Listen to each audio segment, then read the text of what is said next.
got a couple of more minutes and then we are good. For Carmen Napati Davis, cooking is in her blood.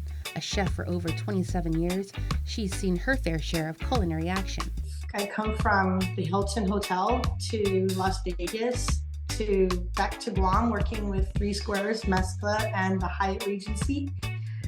I think it just fell in my lap when I was 16. It was always been a passion of mine to work and cook. She says one of the big reasons why her passion for cooking continued to thrive was in due part to the mentorship she received from owner and chef of Mezcla, Peter Duenas. Always interested in the food industry, Davis, who was primarily a pastry chef for several years, enjoyed cooking Chamorro food on the side. She says once she moved to Los Angeles, she was bombarded by people wanting to taste and learn more about the cuisine of the 671. Being out here for 5 years, I would go to San Diego and all of our friends would be like, hey, let's cook. So of course I'll end up cooking, barbecuing food, and that's how it started. About 1.5 years ago, after the pandemic, I found myself Ubering, and I would go around LA and drive around and there would be no Chamorro food out here.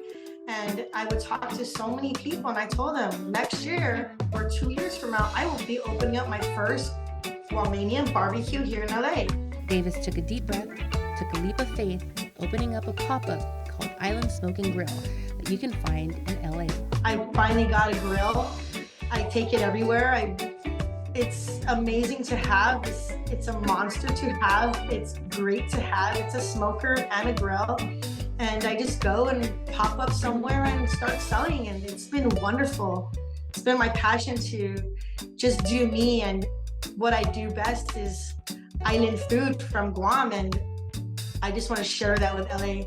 So that's what I've been doing, and that's what prompted me to do it, is to just people wanting it so much, and they're just asking me, can you just cook this barbecue chicken or pot roast or chicken kelaguen? And I'm like, yeah, let's do it.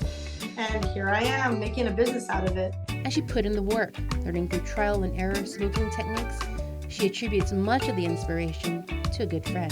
This actual smoker that I have is given to me by a friend, and he made an empire out of this particular grill, and he actually has 6 more like it.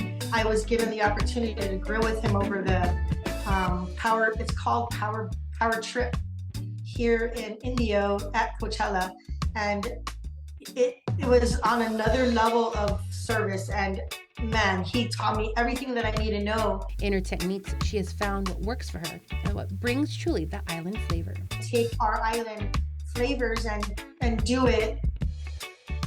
I kind of like mix the two. I smoke it and then I barbecue it. Chamorros like their ribs where you can rip off.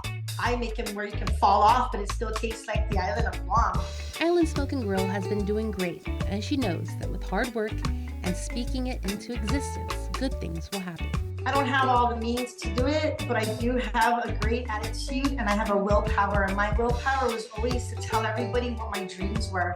And what I give back to the young comers is open your mouth, ask, and you shall receive. All I've done was tell people what I wanted. My goal was to open up my own business. Her piece of advice: don't be afraid. Follow her journey and show the business some love by following Island Smoke and Grill on Instagram. And speaking of love, Davis wanted to extend her love to those who helped her along the way. I'd like to shout out to, of course, Peter Duenas, Chef John Hernandez, Chef Maggie Flores, for being my mentors throughout many years, 27, maybe 29 years. I don't know, I haven't count. I love count out in the 25th year. But yes, I would love to shout out to them. Also to my mom, Doreen Leon Guerrero, and to all my Napati family. Joan Aguon Charfauros, KM News.